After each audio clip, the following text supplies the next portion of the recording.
If you haven't been watching many pro matches, you might have missed a strange new hero being played as a carry. Necrophos. Hi, I'm Torte de Lini, and while this hero is best played as a carry when you have 4 pro players as your teammates, we are seeing an uptick of popularity for him in pub matches as well. And the reason? Well, he's actually kind of great as an anti-meta response to a lot of popular offlaners who are tanky this patch.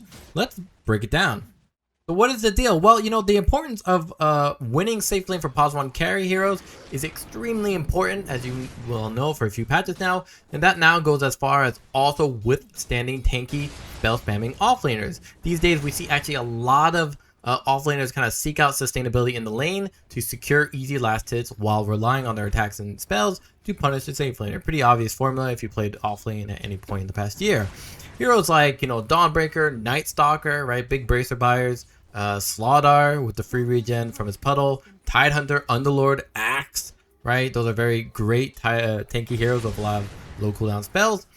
All have some sort of spammable spells and great physical damage.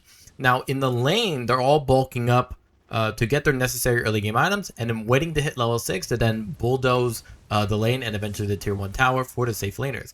Now, Necrophos kind of goes against the grain here. He does struggle in the first few levels, but once he gets some points in his death pulse, it's practically impossible for enemies to deny his last hits while also avoiding taking damage from, again, his death pulse. This is especially true if they're a melee offlaner like we're seeing here with Mars. Don't forget that Heartstopper Aura is also decaying enemies' max health, so no matter how tanky the enemy offlaner is, that Heartstopper Aura is always weakening them at least somewhat decently.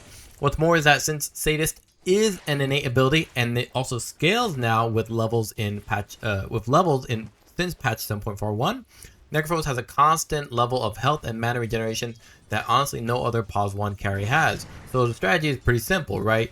You hang around until you get a nice chunk of death pulse levels, you shove the wave as we're seeing here to an enemy's tower, and then you start farming jungle camps nearby, right? Like here with death pulse means you get a lot of mana and health back here, and don't forget the new jungle camp that previously was an ancient. Now that jungle camp is a medium camp, heroes like Necrophos, Luna with Moonglaze, right, can farm that up much earlier than previously before. And now all that said, like with most niche pos 1 carries, I've said this also for the Viper video, like way back, Necrophos does need momentum to kick things off, right? If he loses the lane or your draft just doesn't really work with the hero, then honestly you're kind of screwed. You kind of find yourself a pretty weak carry in a matchup that needs a more conventional damage dealer rather than an anti-tank boutique pick that revolves around more, you know, outlasting in fights than destroying his opponents outright. Now, one last point I do want to mention about the laning stage and maybe why Necrophos is looking a little bit better than maybe in previous patches, or at least picked a little bit more, is that there were changes to regeneration over the past couple of patches, right? Sharing tangos, giving you less regen, flag bearers, also not giving you regeneration to heroes anymore, but only increased magic resistance over time since patch 7.40. So Necrophos starts to stand out a little bit better, a little bit more, despite being a niche but popular pick, because he has much better regeneration than, again, any other pos 1 carry you probably know. Now, if all goes well, you're looking at probably one of the fastest farmers in the West, right? I'm talking like a 13-minute radiance. This guy got it in under 12 minutes. Boots of travel by 17 minutes, and a body that just won't quit with Necrophos, roaming through every single jungle, pulling 2 camps together, and then smashing them easily with Death Pulse and Radiance Burn. And your goal is pretty much to get all the items you need as Necrophos to outlast your enemies, to then take towers and reach a late game where Necrophos is truly unkillable. And I'm talking, you know, the Ag Scepter, the Heart of Tarrasque, Consecrated Wraps, etc. We'll talk about it in a second. Oh, what's the build? Well, honestly, it's not that different from the mid lane version, right? You as Necrophos are looking to dominate your lane. Nice little kill there. So you'll start items that give you some stats to help you last hit. So items like branches, circlet. He got a circlet in this game. Circlet's pretty common here. It gives you a little bit of everything to be able to spam Death Pulse and kind of kickstart your Sadist regen. Magic Stick is pretty much necessary every single time. Magic Wand even. It's pretty much always bought on the hero because by level 4 you'll have Ghost Shroud, and with its increased restoration, it means activating Magic Stick charges, giving Necrophos extra survivability. then it's really like I said, right? We max out Death Pulse, obviously for the lane sustain and harassment, 2-in-1 deal for the ability. You get a point in Heartstopper Aura and Ghost Shroud before maxing out Heartstopper Aura and all the way up, and then farm up Radiance and Boot to Travel.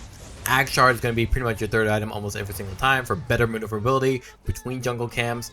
It's a pretty fast wave clear with Death Pulse to keep lane shoved and then reach your next major item. Consecrated Wraps, again, the movement speed really nice there. Magic Resist, the all damage barrier when it pops or when it's activated from any sort of damage. Blacking Bar, always great here as well for even more magic resistance as well as debuff immunity. And you can then shoot for the Heart of Tarask, Aghanim Scepter. You can even go for Shiva's Guard.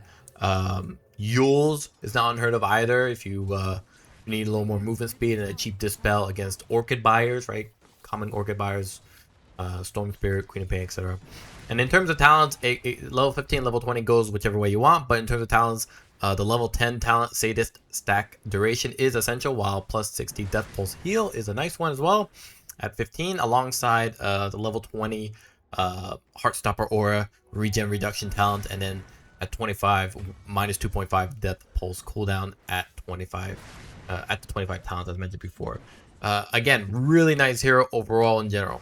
So just a heads up that the hero 100% needs to get off the ground quickly with Radiance and Boot to Travel, otherwise he's pretty much dead weight. Heroes like Ancient Apparition, Lina, Queen of Pain, right? Big bursters or those that prevent them from healing are also a huge pain in the ass for Necrophos. You're going to see here he pretty much doesn't die, which is hilarious. Muerta, right? Pretty much a hard counter for the hero. Abandon all hope if you see a Muerta. Items like Orchid, like I mentioned before, Vessel are also a challenge for you, especially if they're gotten very early. And naturally, any hero that buys Nullifier really hurts your Ghost Shroud usage. So try to end the game before you get that far. Some carry heroes actually don't want to go Nullifier, so that's a good big plus for Necrophos. I'm talking like heroes like Juggernaut, pretty much supposed to go like 5 different items before Nullifier. Medusa, yes, she can go Disperser as a different dispel, but honestly, again, it's not an item she wants to buy immediately. So those are pretty much your deadlines. All in all, would I recommend to play Necrophos? Well, no. Okay, and I want you to listen. I want those listening at home to realize that when you leave comments like, what about this hero at XYZ tournament?